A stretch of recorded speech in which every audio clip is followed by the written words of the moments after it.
السلام عليكم ورحمة الله وبركاته. سيداتي أنساتي سادتي، أهلا بكم في حلقة جديدة من أهلاوي أمريكاني.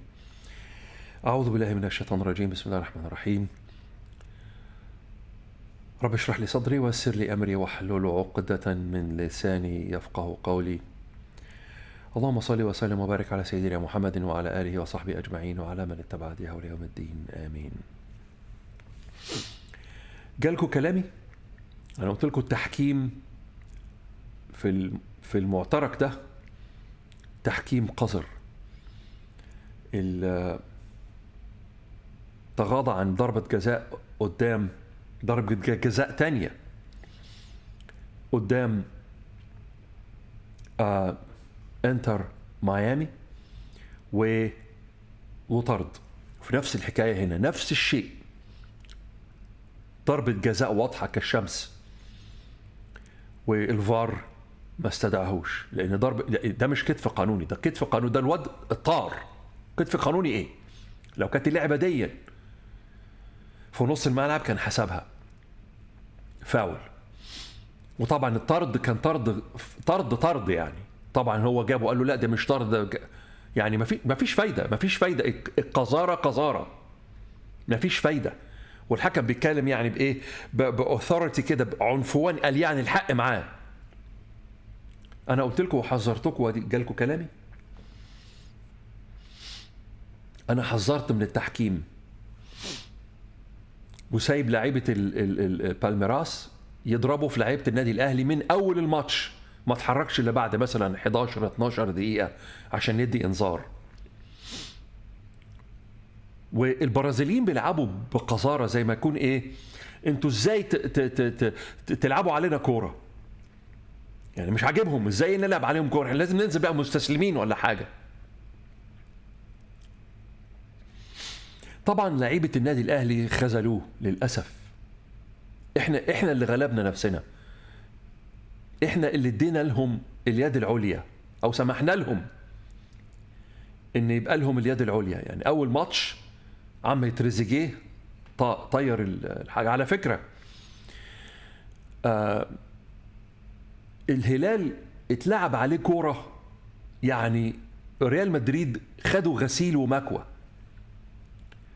والهدف اللي جابه الهلال من ضربة جزاء، وكان في ضربة جزاء برضو على الهلال، والواد ضيعها بنفس الطريقة في نفس الزاوية اللي ضيعها بيها تريزيجيه، علشان بس من يعني نقول الحق.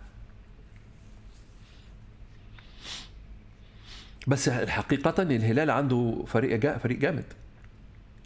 أنا بتهيألي إحنا عندنا مشكلة في حكاية الثقة، يعني إحنا مش مصدقين نفسينا، يعني إحنا ما عندناش ثقة، نازلين ما عندناش ثقة. وزي ما بيقول إيه مايك تايسون، الله يمسيه بالخير، الملاكم، بيقول لك أي ملاكم قدامي عنده خطة لغاية لما ينضرب أول بوكس في وشه ويقع، وبعد كده كل حاجة مفيش خطة بقى خلاص. هو ده اللي حصل مننا. أنا عايز أفهم إيه فكرة إن المهاجم أو المدافع يطلع كورة بكورنر. ليه؟ تطلعها كورنر ليه؟ يعني تطلعها تضرب الكورة بدماغك ناحية مرماك ليه؟ ما هي ممكن تدخل زي ما دخلت دلوقتي، ما عملها السولية برضو، ولا مش فاكرين؟ ايه الحكمة ان انت الكورة جاية في دماغك طلعها يا اخي بره، طلعها في نص الملعب، طلعها في الناحية التانية، انما توجهها ناحية مرماك ليه؟ ما هي ممكن تخش في مرماك. والمصيبة ان الشناوي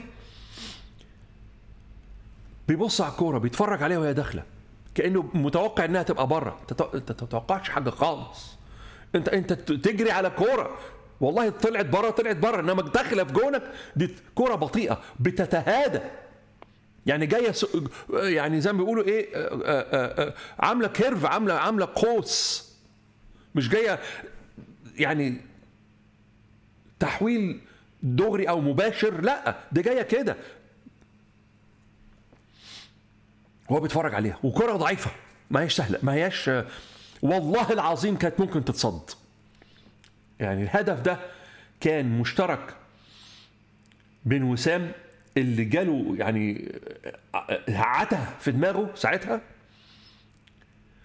والشناوي اللي بيتفرج على الكوره. وانا انصح بقى وسام والسمسار بتاعه، كفايه بقى. اتكلموا عن العروض اللي جايه بعد المسابقه. بعد المسابقه كفايه كده بقى، كفايه. ده لسه جاي، ما بقالوش سنتين. وانت عمل النادي الاهلي كوبري؟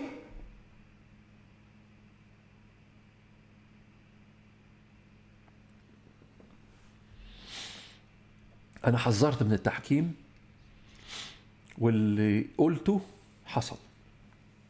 عشان الناس اللي متابعاني تفتكر بس. طبعا انت لما مش متابعني ومشرفني هنا لاول مره، ارجع للحلقه اللي فاتت او اللي قبلها، مش فاكر. انا حذرت من التحكيم وقلت مفيش حد فيكم، مفيش حد في اي حد بيطلع على اليوتيوب او اي حته تانية، الاعلام المصري ما بيتكلمش عن التحكيم ابدا.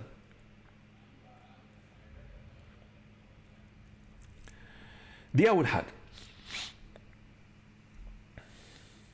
اللي بيحصل في النادي الاهلي دي غلطه الاداره والاتحاد المصري. لان الاتحاد المصري يعني طول الفتره اللي فاتت دي عم عايشنا في مشاكل ومهاترات، ومش عايز يتدخل بتدخل حاسم. ولما يكون الحاجه والقرار واضح ما بيدخلش، ما بيفضل ايه يعمل بقى، بيسوف بقى ويماطل ويطول، وعايز يرضي ده وعايز يرضي ده، والحق باين. ما هو زي ما بيقول لك الحق باين والباطل باين. انما لا،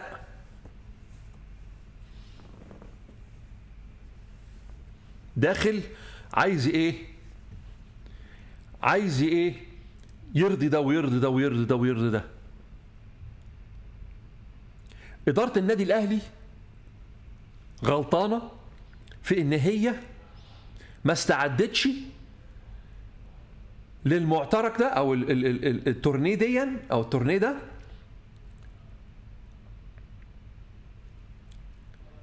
الاستعداد الأكمل. يعني أنت داخل وبتقول لي هجيب صفقات بعد كاس العالم. يعني ايه جاي هتجيب صفقات بعد كاس العالم؟ دي جننتني الحكايه دي، والناس اللي متابعاني عارفه ان انا انتقدت الجمله دي. يعني ايه بعد كاس العالم هتجيب لي صفقات؟ بعد الهنا بسنه؟ بعد الهنا بسنه؟ ولا انت داخل كاس العالم عشان بس تقبض، عشان المقابل المادي؟ يعني ما انتش رايح عشان تؤدي.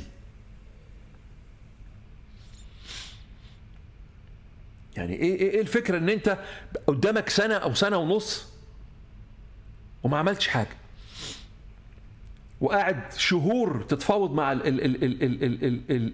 اللعيب المشطب كوره اللي اسمه رامي ربيعه.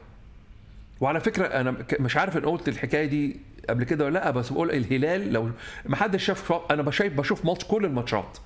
ماتش الهلال اتلعب عليه كوره، اتاخد يعني ده غسلوه، ريال مدريد غسله. والجو ليه عامل كبير قوي على اداء الفرقه الاوروبيه. هتقول لي طب و ريال اسمه ايه ده، باريس سان جيرمان وبايرن ميونخ. يا سيدي مش بص في الفرق اللي قدامها كمان، يعني بص الفرق اللي قدامها. بس اكيد اتاثروا بالرطوبه والحر الفظيع. وعلى فكره الهلال سجل الهدف بتاعه من ضربه جزاء، والريال كان له ضربه جزاء في الدقيقه 98 او 89 يا ربي، والواد شاطها بنفس الغرابه اللي شاطها بيها تريزيجيه في نفس الزاويه، وحارس المرمى اللي هو بونو صدها، ياسين بونو صدها. لا بتحصل بس يعني احنا بتحصل معانا كتير قوي. يعني سبحان الله، لعيبة النادي الأهلي هي يعني احنا بنتغلب بواسطة لعبتنا. واحد يدخل الكرة بدماغه في الهدف بتاعه، وحارس المرمى بيتفرج عليها وهي بتخش، والتاني صمم يشوط الكرة وشاطها غلط، شاطها بره، ولا شاطها في ايد الحارس. هيحصل لنا ايه تاني؟ احنا فرق بيننا وبين الفرق الأوروبية وفرق أمريكا اللاتينية بعض التفاصيل الصغيرة اللي احنا مش عايزين ناخد، يعني مش عايزين نبتدي ان احنا يعني نعالج التفاصيل دي، او نتغلب على الحاجات البسيطة اللي بتحصل دي. ما عندكش معد نفسي، ما عندكش معد نفسي يا كابتن خطيب يلي فاكرها رفاهية. ما عندكش معد نفسي. انت بقالك سنة وسنة ونص عمال عارف انك هتروح البطولة دي وانت داخل وما عندكش كل صفقاتك. وكان عندنا واحد اسمه قاسم السماوي اللي هو البيه محسن صالح اللي بعد ما مشي قاعد يطلع ينتقد. طب ما انت كنت فين؟ ما انت كنت هناك يا اخويا، موقف المراكب السايبه ولا المراكب السايره، لقمه في الزور، مفك العجله، اقول عليه اي حاجه. طيب احنا الجدع اللي اسمه كوتيسا ده مش كانوا احنا كنا اولى بينه يجي؟ طب يجي ازاي؟ ما احنا ما عندناش لعيبه، ما عندناش عدد الأجانب. طب ما أنت يعني عندك فاني أبو ريحة اللي أمريكا دلوقتي يعني ريحته زكماني في أمريكا دلوقتي، لأنه هنا وعد النادي الأهلي وأخلف، منافق. فإن وعد أخلف، منافق. كل ده عشان يكسب بالتزكية وياخد صوت النادي الأهلي، وبعد كده راح مدينا الصابونة.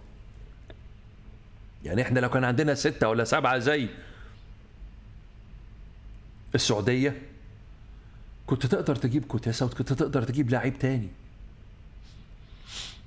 بس ما اعرفش يعني مع بخل وطريقة التفاوض العقيمة بتاعت النادي الأهلي، ما اعرفش كانوا هيجيبوا مين.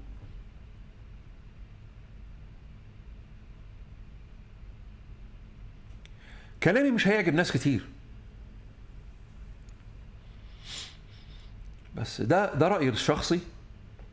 ناس هتطلع بقى تقول انت بتفتي، ناس انت ما تيجي تدير النادي انت. يا ريت حد فيهم يدفع السماعه ويتكلم معايا. مفيش. ما هم كل حاجه من دماغهم، بيتصرفوا من دماغهم، وطرق التفكير طرق رجعيه.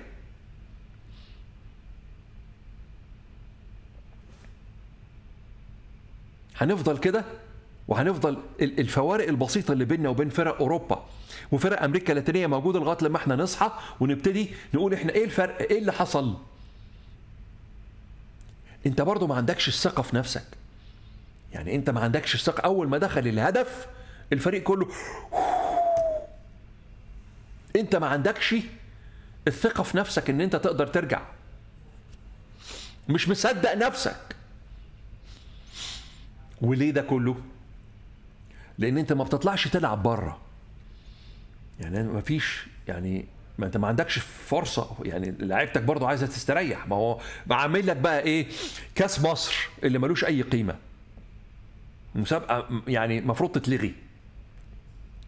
وعندك كاس الرابطه اللي هو كاس مش عارف العاصمه ولا مش بيسموه كاس النيله اللي ملوش اي لازمه. وعندك برضو السوبر اللي عايزين يعملوا 4 فرق. ليه يا ابني 4 فرق ليه؟ ما هو عايزين فلوس، مش كفايه الفلوس اللي بتنهبوها. يعني الفلوس اللي بتنهبوها من الأندية مش كفاية عليكم؟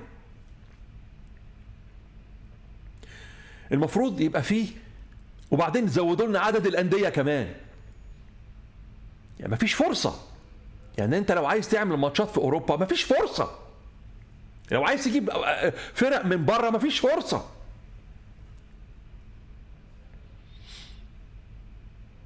هم دلوقتي في الرعاة عايزين يعملوا رحلة كده زي الرحلات اللي بيدوها او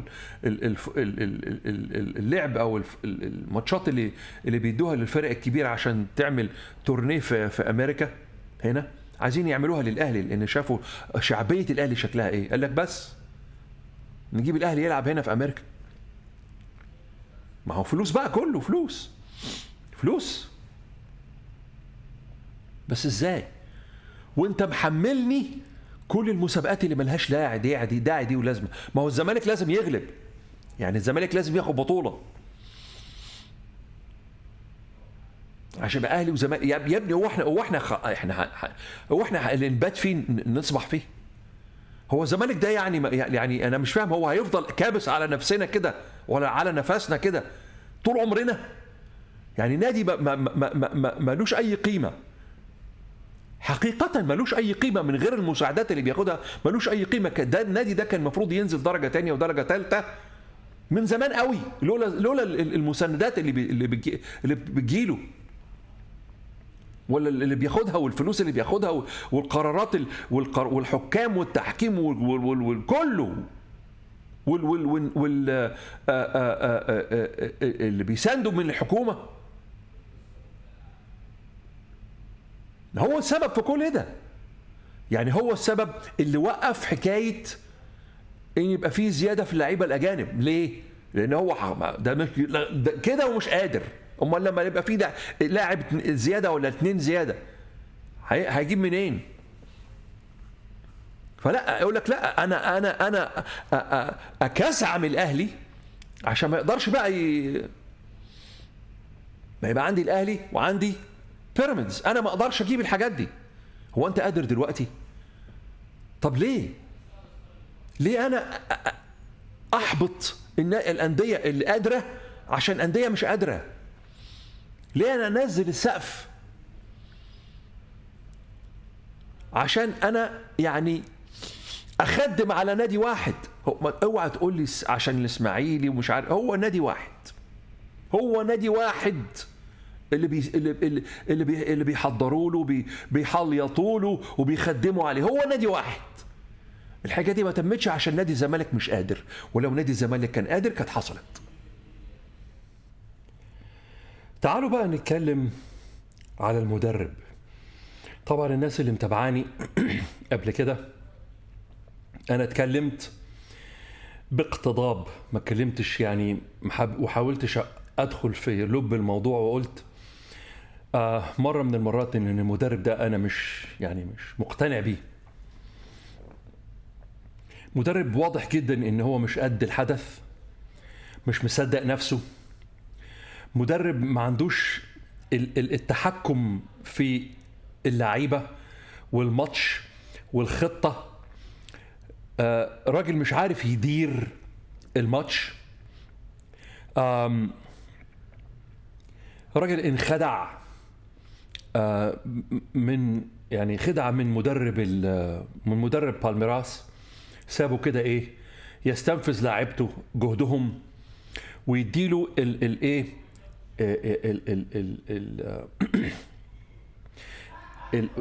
الشعور بالامان الفالصو، واحنا بقى هنكسبكم والكلام ده كله. طيب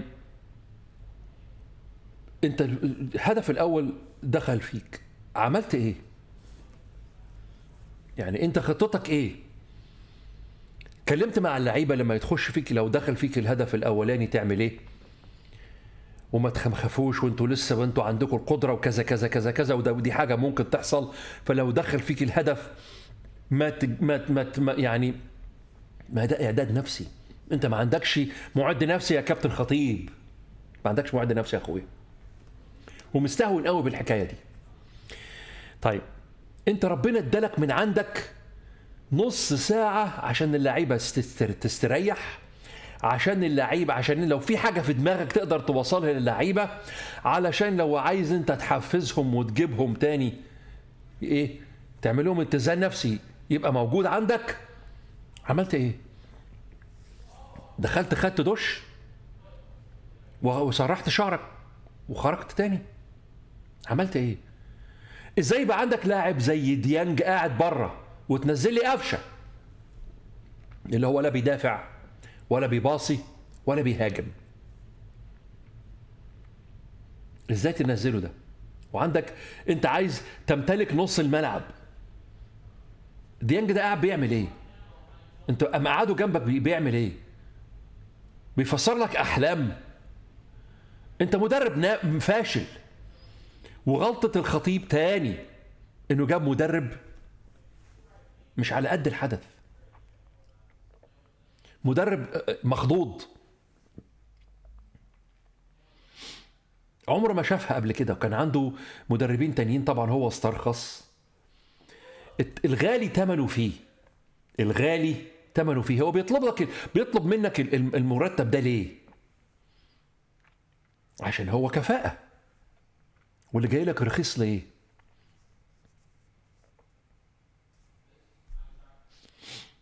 بقى يعني البدلة أمه $200 زي البدلة أمه $3000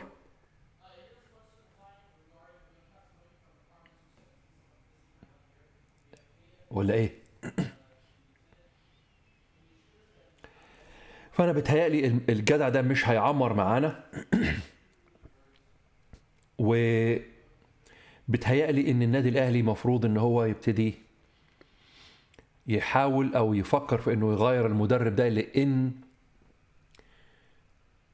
هتحصل كوارث السنة دي. هتحصل كوارث في السنة دي في الدوري المصري وفي أفريقيا لو الراجل ده استنى معانا. وافتكروا الكلمة دي، زي ما قلت لكم التحكيم منايل ب60 نيلة ومحدش يتكلم عنه. وزي ما قلت لكم برضو ان الراجل ده مش انا مش مقتنع بيه، وبرضو قلتها وادي كل اللي انا بقوله بيتحقق.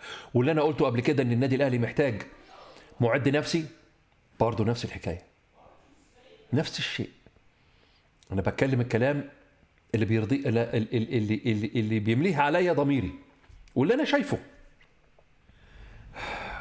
عندنا وزير للرياضه بيخترع احاديث وينسبها الى سيدنا محمد عليه الصلاه والسلام.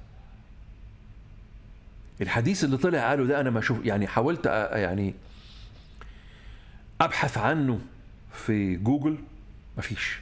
الحديث ده مش موجود، معرفش جابه منين. بس انا بقى هقول له حديث تاني بقى اتقال سيدنا محمد قاله. اسمعوا الكلام ده بقى. قال رسول الله صلى الله عليه وسلم: إن كذبا علي ليس ككذب على أحد، من كذب علي متعمدا فليتبوأ مقعده من النار. سمعت يا حضرة الوزير النبطشي؟ سمعت يا أخويا؟ ودي مش أول مرة تعملها. فأنا أنصحك لو أنت مش عارف الحديث ما تتجناش وتتبلى وتكذب على رسول الله، لأنك أنت كده يعني حجزت مقعد في النار. كل ده عشان الزمالك، وكل ده عشان يعني تروح النار عشان الزمالك، تحجز مقعد في جهنم عشان الزمالك.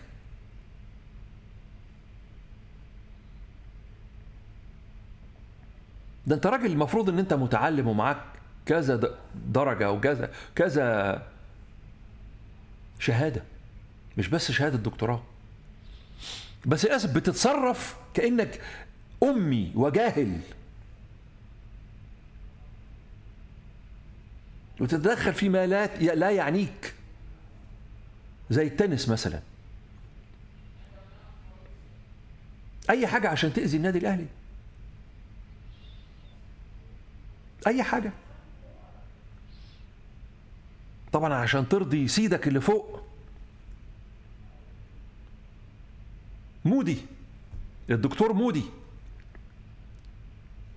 يا رب نقدم ماتش كويس قدام بورتو عشان على الاقل نطلع يعني بشرف. لو طلعنا عرفت يا تريزيجيه اللي انت عملته، كان زماننا معانا 3 نقط دلوقتي، وكنا نلعب ماتش بالميراس بطريقة لعب مختلفة تماما، لأن كان نقطة واحدة كانت تطلعنا، كنا نبقى نعمل ادفانسمنت، نترقى للمرحلة اللي بعد كده. عرفت عملت ايه يا تريزيجيه؟ عرفت الاسف بتاعك ما يتصرفش من انهي بنك، ولا ينصرف من جايز يتصرف من بنك من بنوك الزمالك. خبر مش كويس، لسه دلوقتي خلصان ماتش انتر ميامي وبورتو، وانتر ميامي كسب بورتو 2-1. كده النادي الاهلي خلاص. انتم كنتم رايحين ان المسابقه دي علشان تاخدوا فلوس، انتم ما كنتوش رايحين المسابقه دي عشان تكسبوا. كان واضح جدا ان يعني الخطيب ما كانش عاوز يكسب، ولا عايز يتقدم للمراحل التانية، ولا عايز يتهبب بزفت.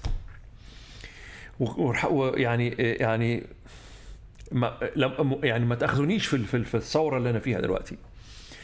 ده راجل كان كل همه انه هو يعمل فلوس، ما كانش رايح عشان يكسب حاجه او حتى يأدي.